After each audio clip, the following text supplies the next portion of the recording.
ಶ್ರೀ ಗುರುಭ್ಯೋ ನಮಃ. ಮಾಯಕಾರ ಪ್ರಭುವೇ ನಮಃ. ಯುಗಾದಿ ಚಂದ್ರ ದರ್ಶನ ಅತ್ಯಂತ ಶ್ರೇಷ್ಠವಾದಂಥದ್ದು.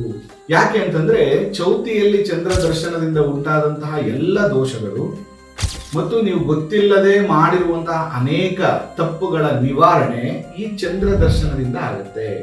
ದೋಷ ನಿವಾರಣೆ ಆಗುತ್ತೆ. ಯಾವತ್ತು ಮಾಡಬೇಕು? 20ನೇ ತಾರೀಕು ಸಾಯಂಕಾಲ ಬಾಲಚಂದ್ರ ಅಂದ್ರೆ ಚಂದ್ರೋದಯ ಆದಾಗ ಬಾಲಚಂದ್ರನ ದರ್ಶನವನ್ನ ಮಾಡಿ ಸ್ವಲ್ಪ ಅಕ್ಷತೆ, ಸ್ವಲ್ಪ ಅಕ್ಕಿ, ಬೆಲ್ಲ ಮತ್ತೆ ಹೂವನ್ನ ಇಟ್ಕೊಂಡು ಚಂದ್ರನ ದರ್ಶನವನ್ನು ಮಾಡಬೇಕು.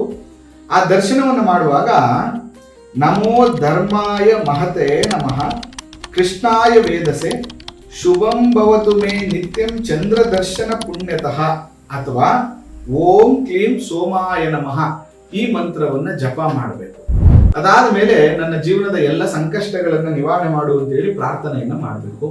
ಆ ಅಕ್ಷತೆಯನ್ನ ಸ್ವಲ್ಪ ಚಂದ್ರನ ಆಶೀರ್ವಾದ ಅಂತ ಹೇಳಿ ಕುಟುಂಬದವರೆಲ್ಲ ಸ್ವಲ್ಪ ತಲೆ ಮೇಲೆ ಇಟ್ಕೊಂಡು ಮಿಕ್ಕದನ್ನ ತಗೊಂಡು ಹೋಗ್ಬಿಟ್ಟು ದೇವರ ಮನೇಲಿ ಇಡಬೇಕು. ಇದನ್ನ ಯಾರೆಲ್ಲ ಮಾಡ್ತಿರೋ ಅವರಿಗೆ ವರ್ಷವೆಲ್ಲ ಸುಖ ಪ್ರಾಪ್ತಿ ಆಗುತ್ತೆ.